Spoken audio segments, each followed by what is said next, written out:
You said consider it pure joy when you face trials of many kinds. What did you mean by that? Huh? What did you mean? The Great Inquisition. Losing my religion next on So What?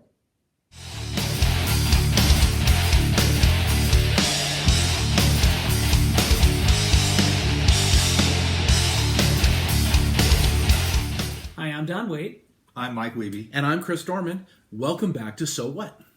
We've been looking the last several weeks at Inductive Bible Study. How do we get into Scripture and draw as much out of it as we can, primarily for the purpose of helping us to deal with sin in our lives? That's the goal. It's not an academic exercise.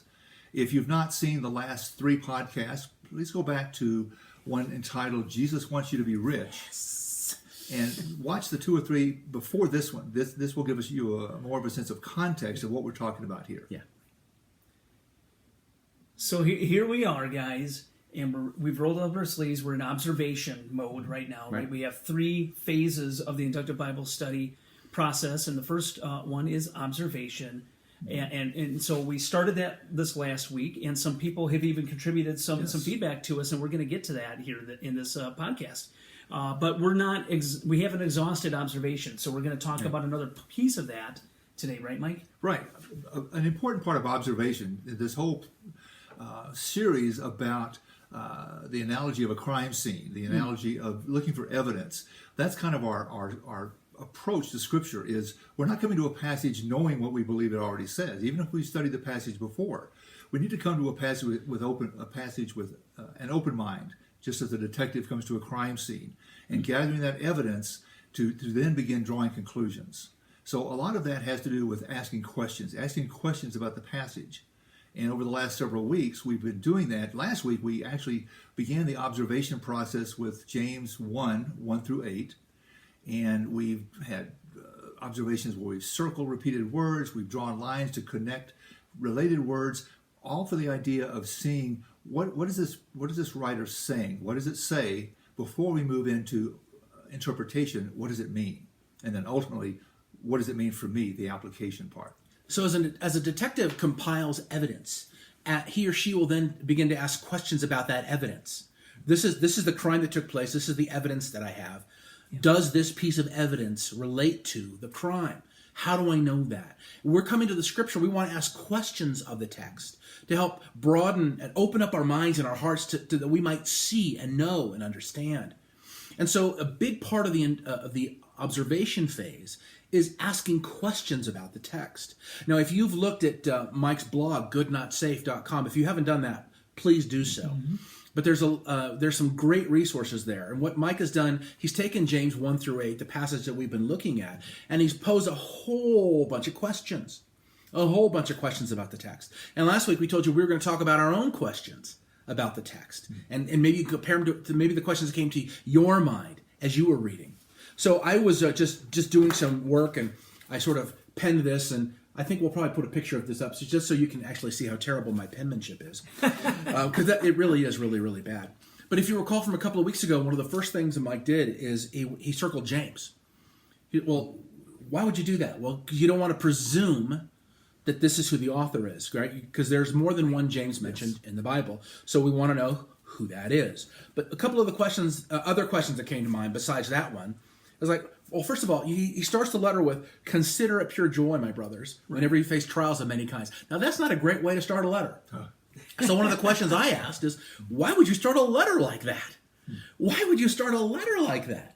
And jump right into talking about being double-minded and talk about steadfast and then unstable and double-minded. I mean, why start the letter that way? Yeah, that's something that came to my mind, you know? Sure. And even before that, just before that, he talks about his writing to his audience. His audience is the 12 tribes in the dispersion. Right. What in the world is the dispersion? Maybe that. Oh, I wrote that down.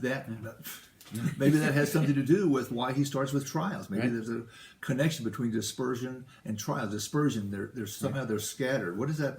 Right. Why is that important? When James says, "Consider it pure joy." When you face trials of many kinds, first of all, joy and trials does not go together. Right. Why would you put those two together? That makes no sense to me. And is it a suggestion? Mm-hmm. Is this like a motherly advice? You know what, honey? You're going through a hard time. Look on the bright side of things. I want to encourage you to look on the bright side of things. Is that what James is doing? Is he trying to be encouraging to pick up their spirits? Or is he commanding them? Is he telling them, oh, by the way, when you face trials, be joyful? Yeah. Is it a command, or is it merely a suggestion? And if that's true, how do you command an emotion? Is joy an emotion? How do I have That's to a grit my great teeth? question. Is joy and emotion? Yeah. Have you ever thought about these questions as you've read this text before? You see, again, on Good Not Safe, there's a list of questions. Maybe we'll put up a slide here with some of the other questions. Absolutely. We'll put some of those up so you can be looking at you can just see the kinds of things that might come to your mind. But let's talk about a question that somebody asked, right? Right. One of the questions that came up, which I think is a great question, is why does James compare the man who doubts in verse 6 with a wave of the sea? Verse 6, but let him ask in faith with no doubting, for the one who doubts is like a wave. So clearly he's making a comparison, a simile. It's like A is like B. And the question was, well, why? Why would he make that comparison? And that's a great question. One of the things about asking questions, I want to go back to some of the things that Chris was saying, is be fearless. Ask any question that comes to mind. Don't be afraid, oh, what if there's not an answer? What if I can't figure this out? One of the things I've said in the past is, if you finish a study and you've answered all the questions, you didn't ask enough questions. You need to ask a lot of questions, and some may not have obvious answers. Some may take some more research, which we'll talk about in a future podcast. But for right now, what does it mean to compare a person who doubts to be like a wave? So a question would be, what's a wave like? What's your experience of waves? What are all the possible things you can think of about waves? And then which of those might James have in mind? As we were talking about this morning, a really profound thought came to my mind is, what can we say about waves? And I thought, they're wet. Very profound. Right? I'm not trying to show off or anything, but I wanted to share that with you. But Mike, you have a really interesting...